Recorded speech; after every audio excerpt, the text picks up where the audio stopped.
江浩斌被打了，好像打得还不轻。这运动装姑娘说着，拉开了速干衣的拉链。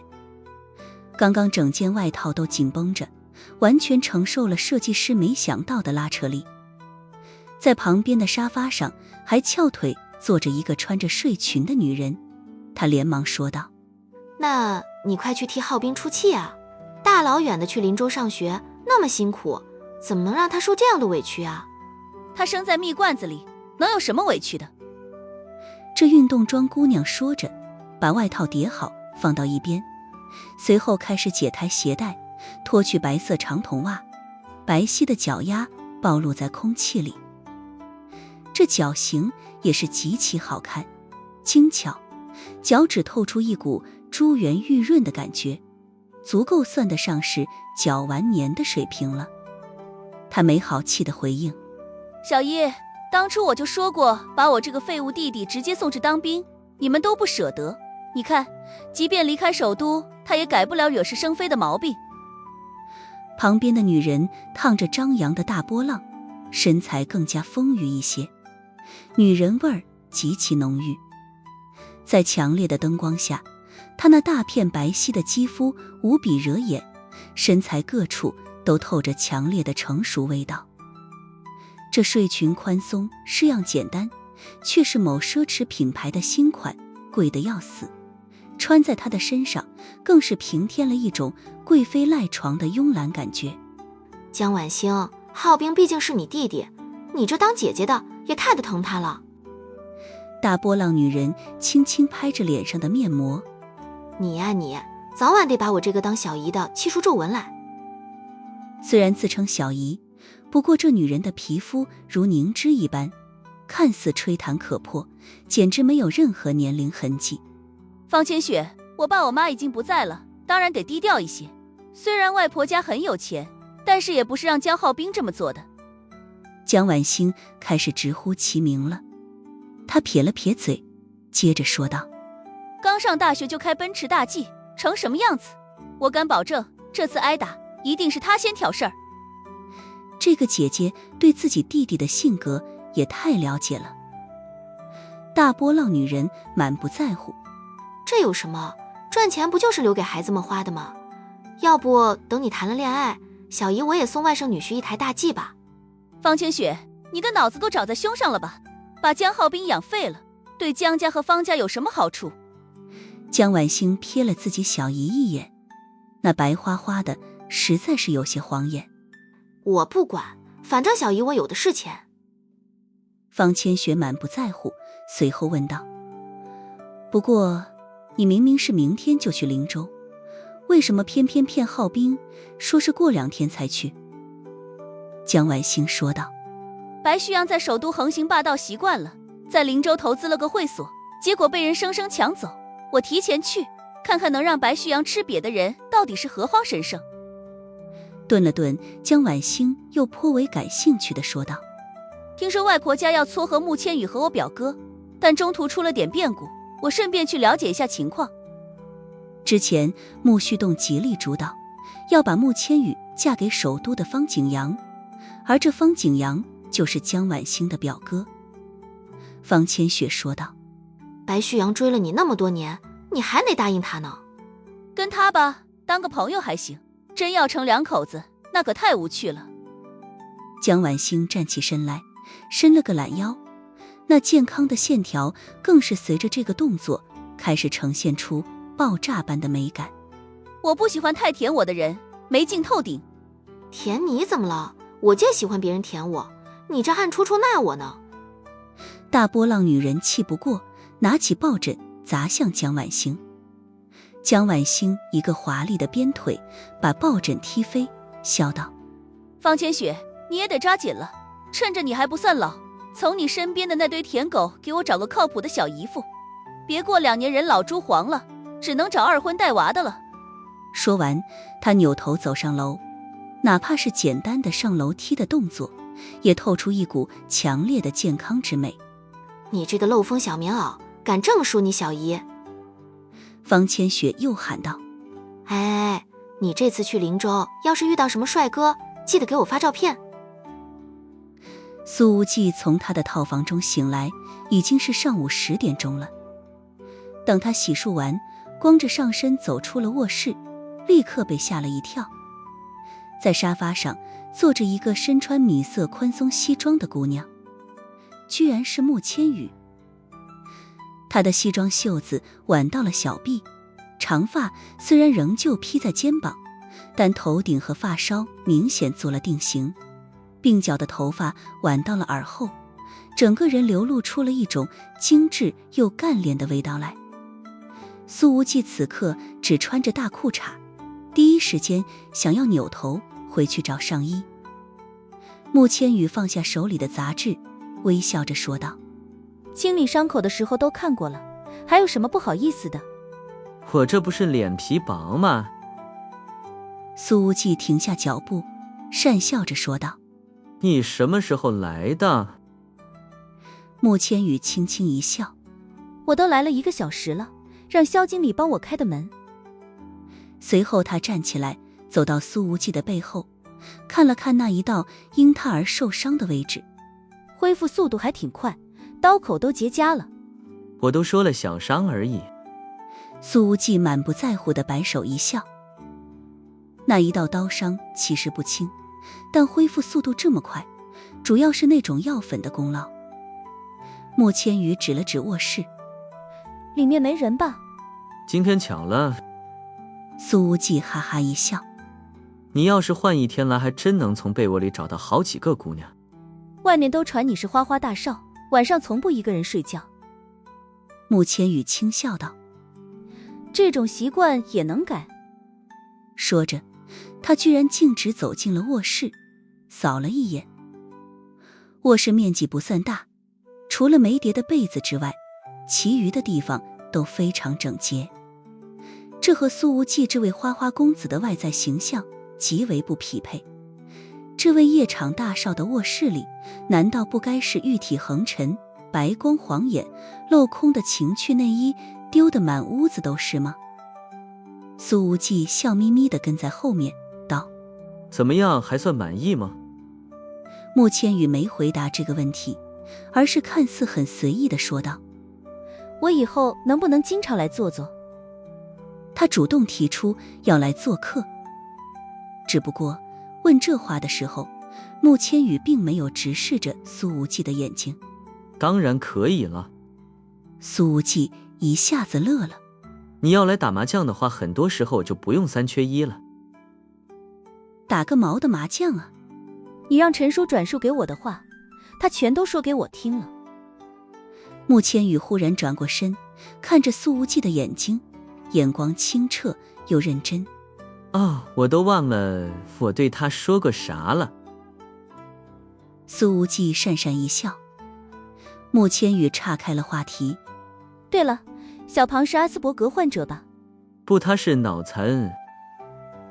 苏无忌指了指自己的太阳穴。穆千羽笑了一下：阿斯伯格是自闭症的一种，缺少情感沟通能力，不懂得察言观色，而体现在小庞身上最明显的一点是他不会说谎。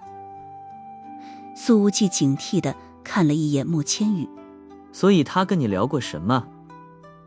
穆千羽的唇角轻翘，眼睛都在散发着柔光。什么都没了。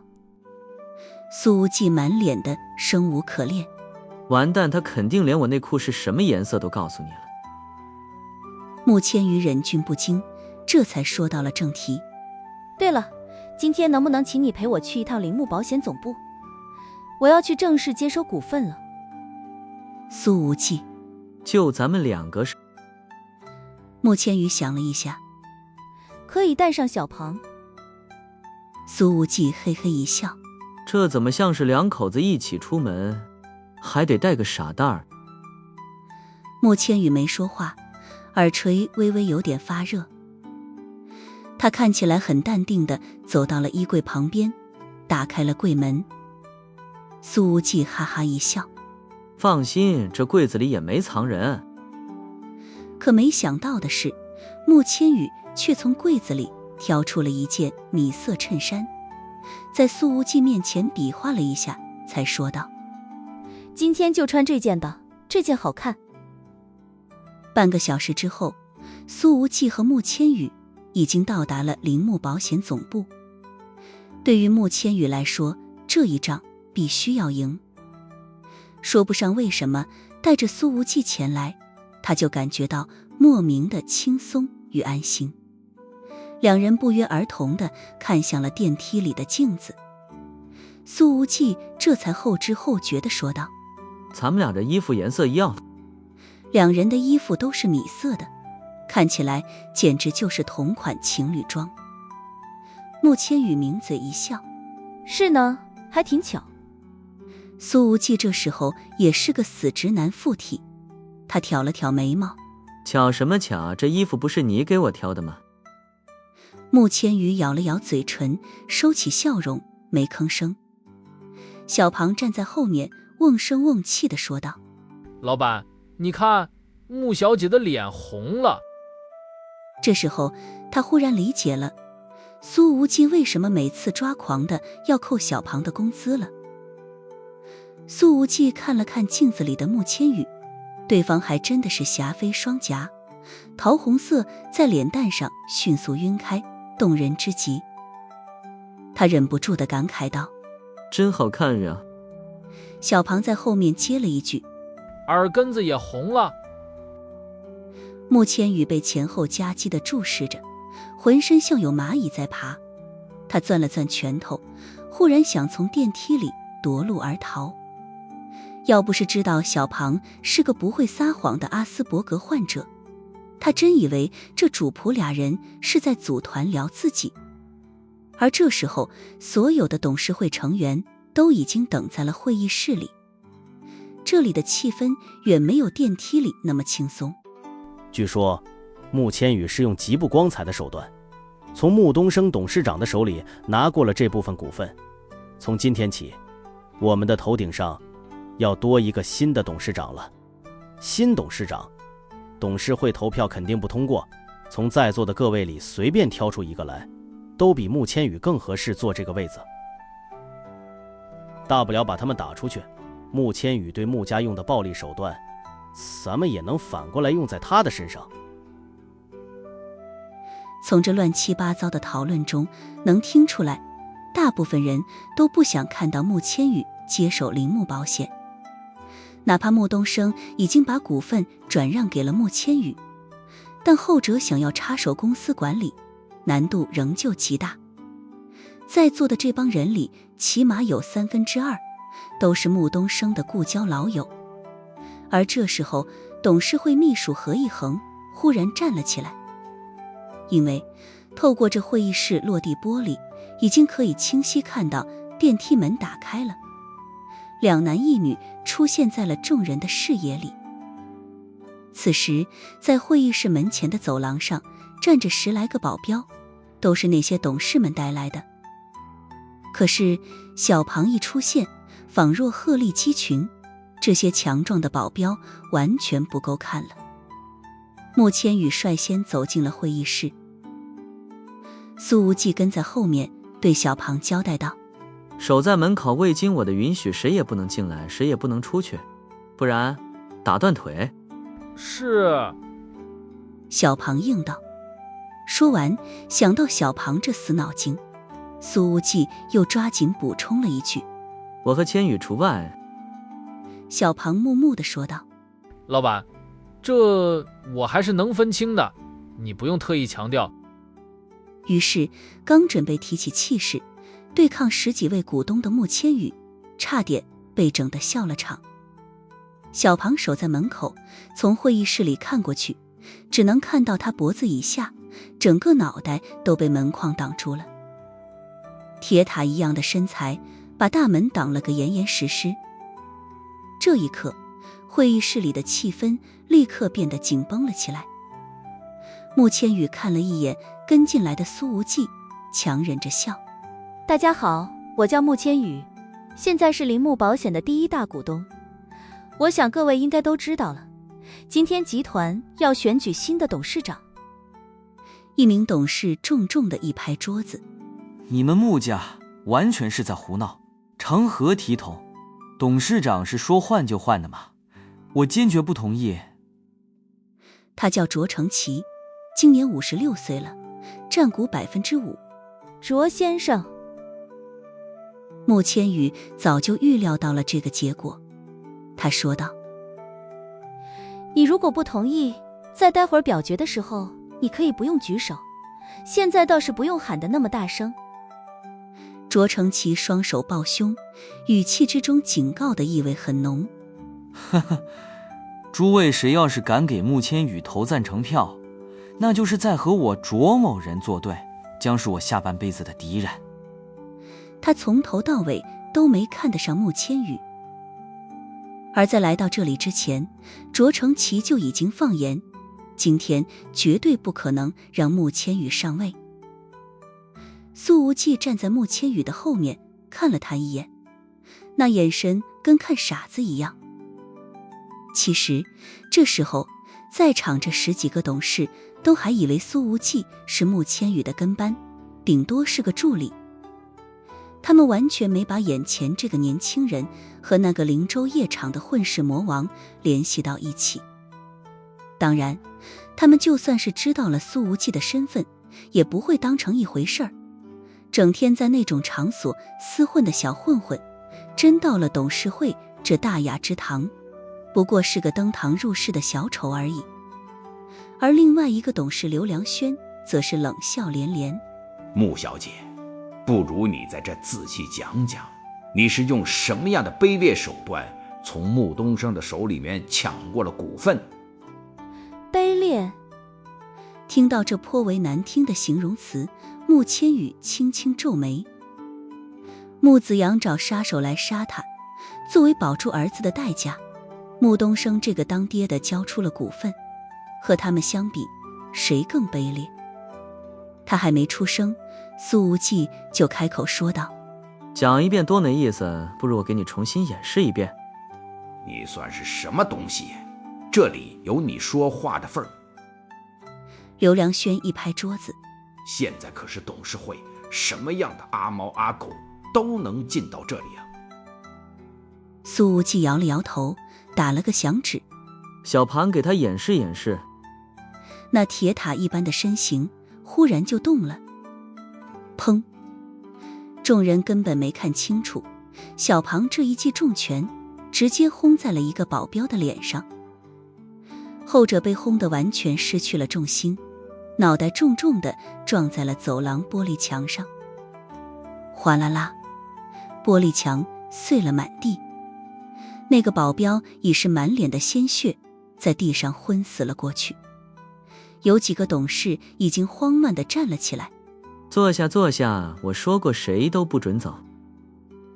苏无忌伸手压了压空气，满面笑容地说道：不然真的打断腿哦。那刘良轩浑身巨震，因为被小庞那一拳轰晕过去的就是他带来的保镖。这是巧合吗？还是刻意的杀鸡儆猴？难道说对方在来到这里之前，连他的保镖长什么样子都已经完全调查清楚了？在场的董事们也真是开了眼了，他们这辈子都没见过董事会居然能开成这个样子。苏无忌微笑着说道：所以现在还有谁有意见吗？有意见都可以提，我这个人非常民主。刘良轩攥着拳头：混蛋，这他妈叫民主！穆千羽的脸上始终挂着微笑，他手里的牌还一张都没有打出去呢，苏无忌就已经震慑住一大半人了。而这时候，那个最先提出反对意见的卓成奇再度重重一拍桌子：简直是胡闹，立刻报警，这里有人恶意伤人。这点小伤还叫恶意？苏无忌看了看那满脸是血的保镖，又看了看他一眼，笑眯眯说道：小庞教教他什么叫做真正的恶意伤人。恶意伤人。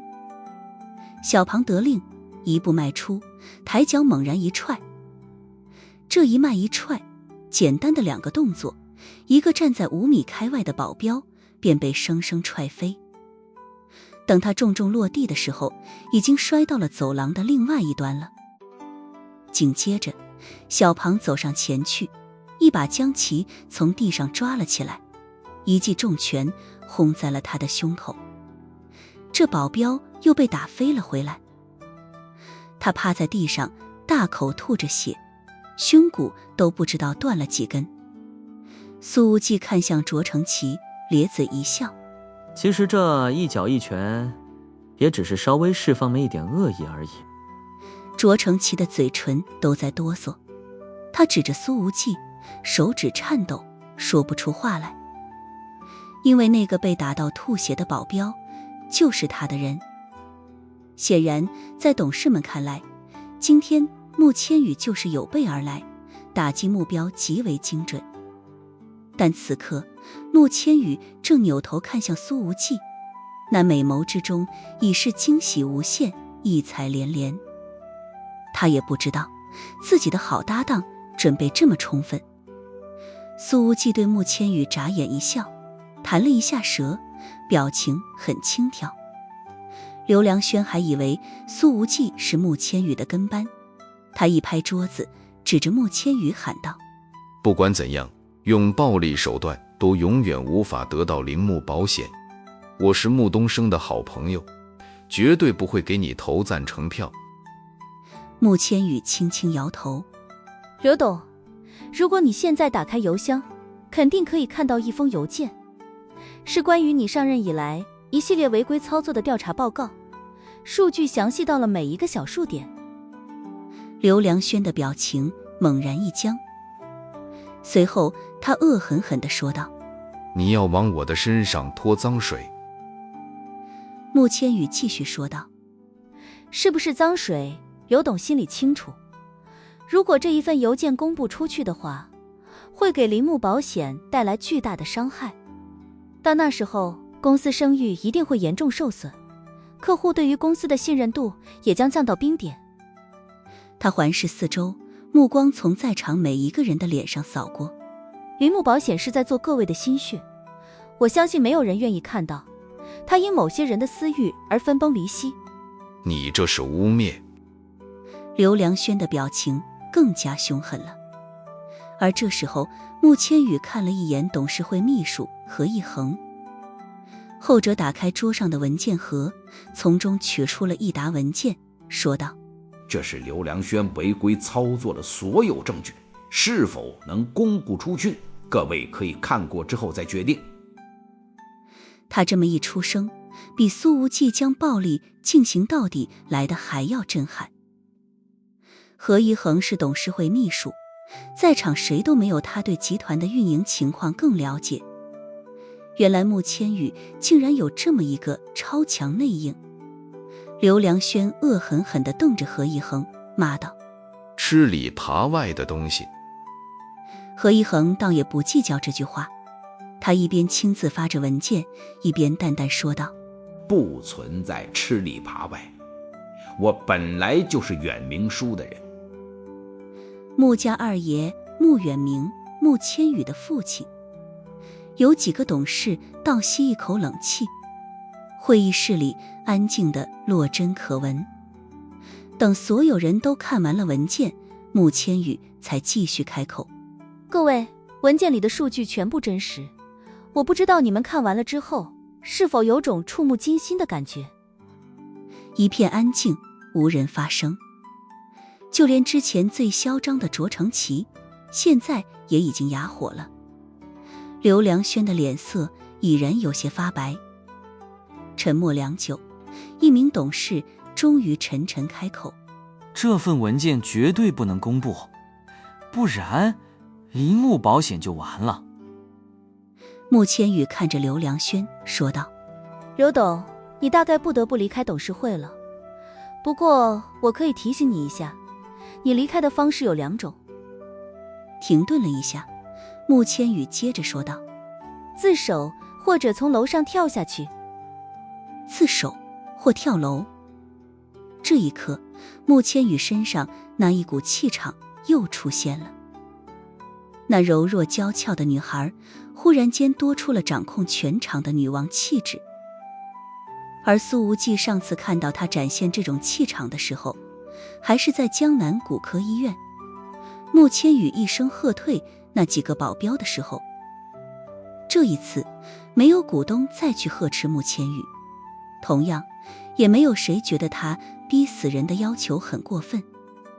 如果文件上写的都是真的，那么刘良轩真的只有这2条路可以选择。卓成奇重重地一拍桌子，恼火地说道：刘亮轩，你真是拖后腿。本来他和刘良轩已经提前联合了好几个董事，准备在今天狠狠搞一下穆千羽。可是刘良轩的负面一下子被爆出来，这让卓成奇立刻处于了被动的境地。穆千羽看了看刘良轩，声音冷淡：所以刘董，为了集团利益，把你吃下的钱全部吐出来，我和董事们可以给你一个体面的告别方式。刘良轩面色已经惨白，他瘫在椅子上，已经说不出话来。穆千羽所列的那一桩桩，一件件都是真实发生的，如果全部判了，起码得是无期徒刑。苏无忌看着此景，对小庞示意了一下，把这老东西带出去，让他把该吐的都吐出来。后者走过来，把刘良轩拖了出去，后者毫无反抗的意思。刚走出会议室，小庞便是重重的一拳砸在了刘良轩的胃部。吐出来！小庞说道。刘良轩。哦。苏无忌见此，嘴角抽了抽，双手叉腰，别过脸去。这滑稽的场面并未引发任何的笑声。先前反对最激烈的卓成奇也面色铁青地坐在椅子上，不吭声了。几个本来答应与他联手的董事，现在都用不信任的眼光看着他，显然也都在怀疑卓成奇的屁股不干净。穆千羽从满是狼藉的地面上捡起了一块碎玻璃，随手放到了会议桌上，说道：我本来与各位董事并没有利益冲突，如果各位一开始就对我表现出友好的态度，那么事情不会发展到这种程度。看着那块碎玻璃，很多董事的眼光颤了颤。这个丫头看起来年轻，可是手腕远远超出他们的想象。穆千羽再加上后面那个穿着米色衬衫的青年，这2人一个正面强压，一个剑走偏锋，瞬间就把局势逆转了。接下来只要各位不对我用出激烈的言语攻击，我是不会反击的。穆千羽环视全场，声音无比平静。没有人回应，所有人都在思考。看这情形，卓成奇知道，哪怕他继续反对，怕是也没有效果了。穆千羽继续说道：这几年来，穆家2房一系的业务，在我的手里，总利润翻了7倍，而铃木保险在前2年都在下行。我所能保证的是，如果我成为铃木保险的董事长，绝对不会让各位股东的利益受损。足足1分钟的沉默过后，一个先前激烈反对的董事，此刻终于冷静地开口：其实回头想想，能在穆家这么激烈的话事人之争中脱颖而出，穆小姐又怎么可能是泛泛之辈呢？又有一名董事说道：在商言商，我不会和钱过不去，和穆小姐合作，我觉得铃木保险的未来应该比较有盼头。如果这个时候投票，穆千羽就算是不能大获全胜，票数也不至于太难看。苏无忌站在一边，望着那个和自己穿情侣装的姑娘，嘴巴就没合上过。其实这个时候他的任务已经基本完成了，剑走偏锋能帮穆千羽在开场阶段取得压制，而若要赢得人心，得靠他自己了。不过苏无忌觉得这姑娘距离全盘掌控董事会还差最后一脚。虽然穆千羽现在还没把王炸拿出来，但苏无忌莫名相信这姑娘一定做了准备。这时候董秘和一恒说道：各位，现在表决吧，赞成穆千羽女士成为铃木保险集团新任董事长的，请举手。然而这时候穆千羽却开口打断了。稍等一下。紧接着他从随身的文件包里取出了一张纸，打开之后红头文件，所有董事的目光都聚集在这文件上。穆千羽说道：这是关于成立铃木商业银行的批文，在座的各位都将成为铃商银行的创始股东。满地狼藉的会议室里响起了一片倒吸冷气的声音。王炸！在铃木保险成立之初，就把建立商业银行作为了重大目标。可这2年来，国家为了防范金融风险，对银行的准入条件极为严苛，审批阻力重重。铃木保险有心无力，一直没有获得首都有关部门的批文。然而在这一场乱糟糟的董事会上，穆千羽居然把这一份价值连城的批文给拿了出来。会议室里仍旧一片寂静，但有几个董事在看向穆千羽的时候，眼光已经变成了不可思议。穆千羽说道：铃木银行总行将设在灵州，第1家分行将会开设在宁海。董事会秘书何一恒深吸了一口气，眼中充满了震惊。他之前对此事也是毫不知情，但他深知想要把铃木银行的批文跑下来，前期准备工作必然无比的庞大繁杂。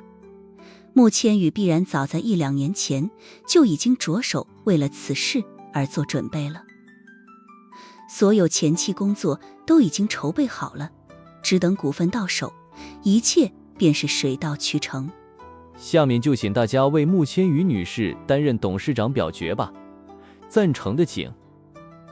何一恒的话还没说完，有10来名董事就已经举起了手。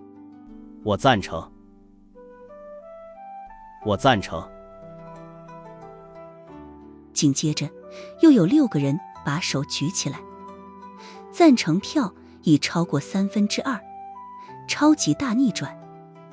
看着此景，何一恒说道：恭喜穆千羽女士成为铃木保险集团新任董事长。他本以为今天还要费一番周折，却没想到顺利到了这种地步。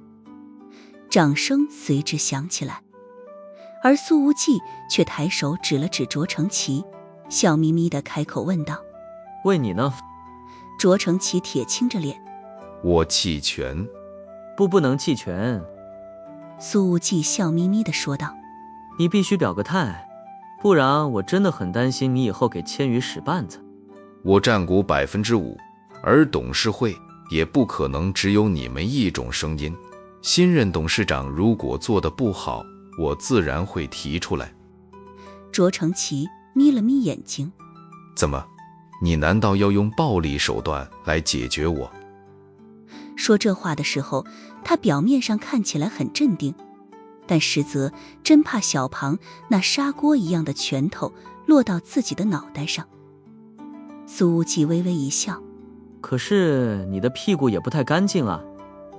卓成奇冷笑不已：你现在想往我的身上泼脏水，你要这么整我，你问问其他董事们同意吗？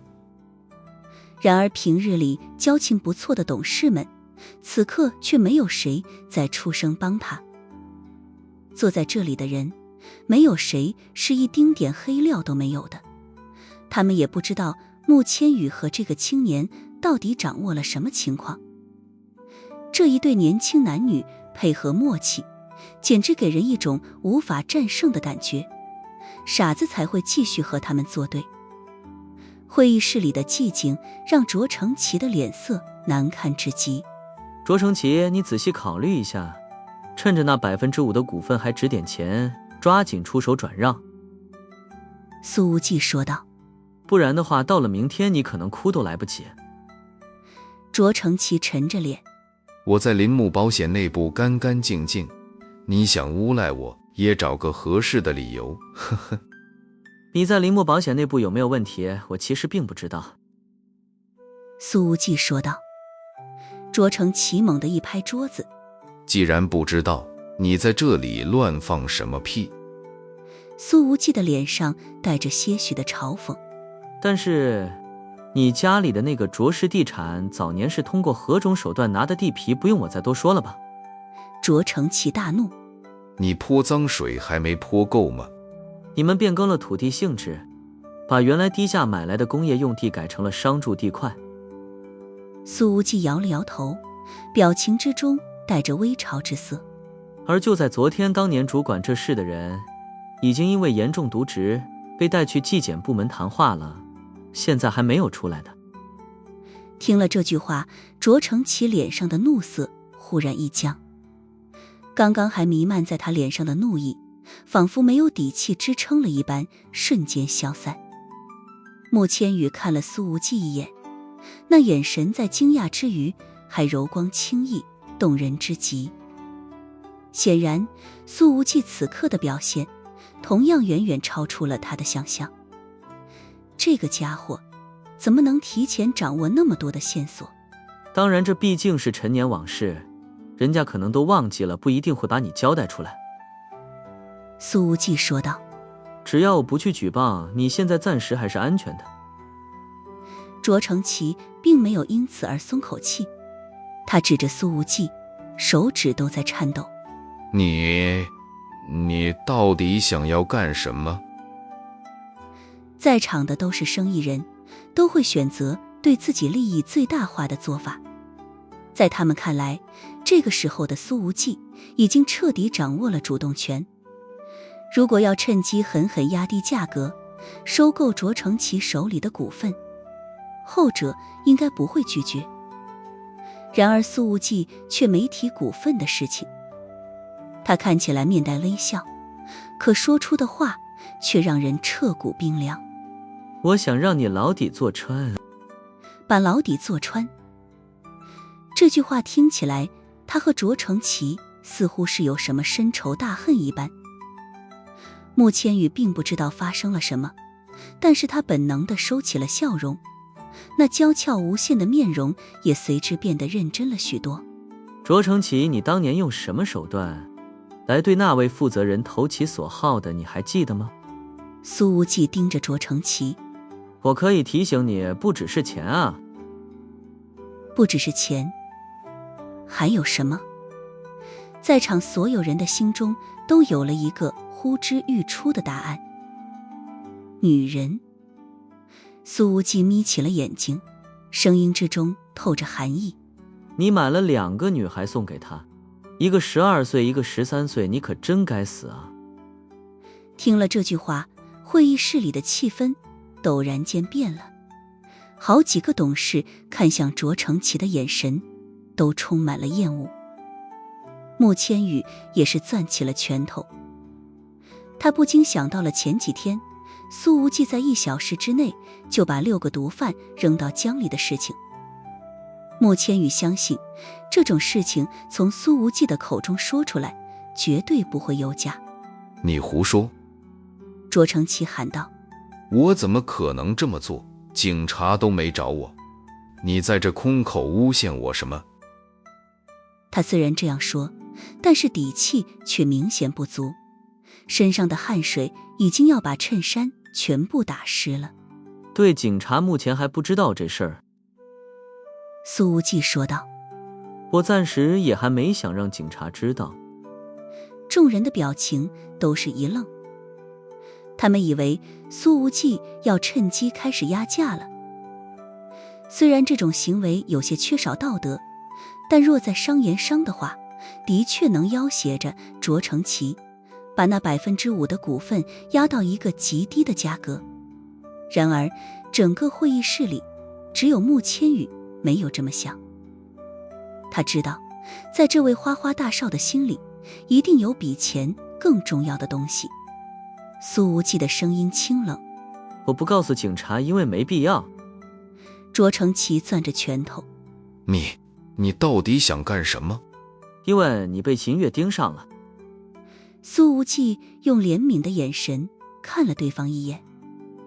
会议室里一片安静，但是几乎所有人眼里都透着疑惑。他们根本不知道银月是什么。那我今天正好跟各位科普一下，银月的总部在北欧，是个反对拐卖未成年的激进组织。苏无忌说道。至于具体激进到什么程度呢？他特意停顿了一下，目光如两柄利剑，刺得卓成奇眼睛生疼。银月组织的杀手遍布全球，为了杀鸡儆猴，银月会认定买卖同罪，一人犯事，诛杀全家，全家陪葬。卓成奇一拍桌子，强行给自己壮胆，吼道：你不用在这里危言耸听，他们说杀人就杀人，无法无天了还。苏无忌像看傻子一样说道：那我就多提醒你一声，如果银月出手，警方根本找不到证据，你就一定会被认定成意外死亡。听了这话，内心有鬼的卓成奇再也撑不住了，嘴唇已经没有了血色，一屁股坐在了地上。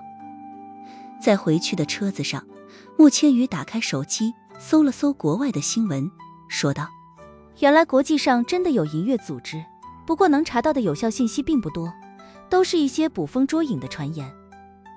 现在他还有点恍惚，毕竟苏无忌所抛出来的消息已经超出了他平时的常识认知。董事会进行到了最后，卓成启已经被这银月组织吓破了胆子，屎尿流了一裤裆。我听朋友说，银月的杀手已经到了灵州，卓成奇蹦跶步了几天了。苏无忌说道。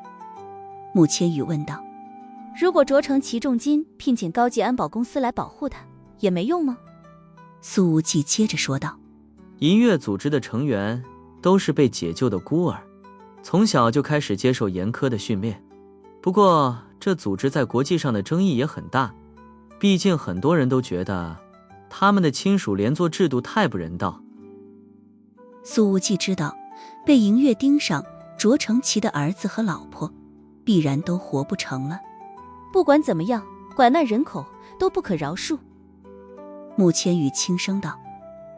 他对此倒是看得很透彻，更没有站在所谓的道德制高点上去指责银月。停顿了一下，他又说道：我没法对这种事情给出评价，毕竟如果换位思考，让我处在银月那群孤儿的立场上，我可能做得比他们还要过火。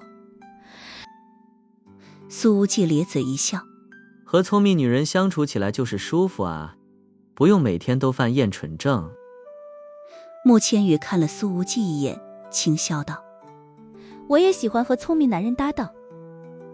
苏无忌哈哈一笑：你是在夸我聪明吗？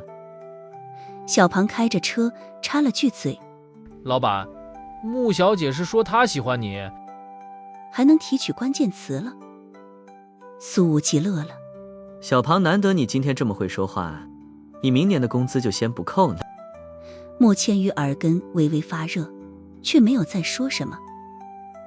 他没有问苏无忌是什么时候调查出了卓成奇的黑历史，也没有询问那个负责人的落马和他有没有关系，更没有去询问对方是如何提前锁定了刘良轩和卓成奇的保镖。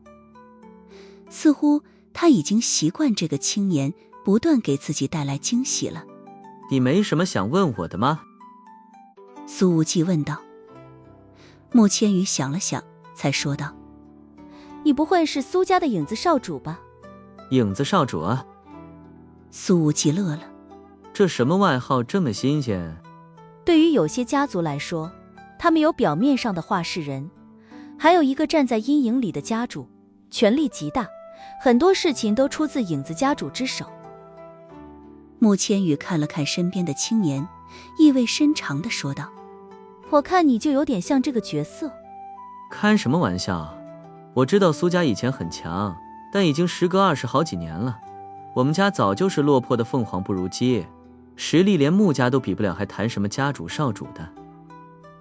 苏无忌说道。如果你这句话是真实想法，那只能说明……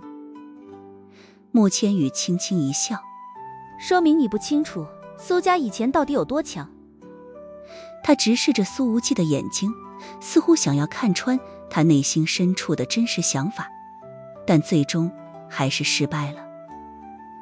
因为此刻苏无忌的眼睛里透出了一股清澈的愚蠢。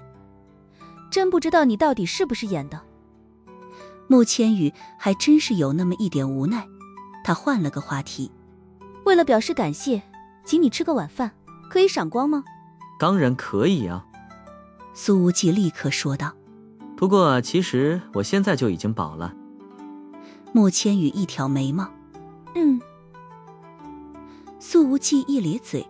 因为秀色可餐啊。